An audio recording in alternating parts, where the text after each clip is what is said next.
I'm going to take just a moment and share with you a little bit about our proactive approach to putting capital to work. Our focus has stayed very consistent over the last couple of years to target capital-efficient diagnostic companies like Alvarix or Abbott that we believe will get through the FDA process and have successful outcomes similar to what Abbott had. We also like to put capital to work into large device markets where we believe it's more of a commercialization execution play, not one that's dictated by the FDA or a reimbursement issue.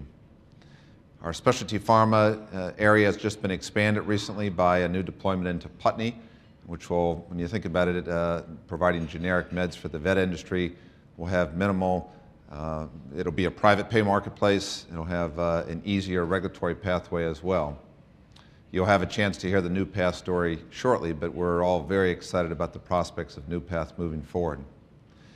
We've had a very disciplined capital deployment approach to putting capital to work and have been very proactive in areas like healthcare services and consumer-driven healthcare, two of our recent areas where we have brought in new partner companies such as Novasum, a company to diagnose chronic obstructive sleep apnea. 15 million Americans today suffering from it that have not been diagnosed, representing a multi-billion-dollar opportunity.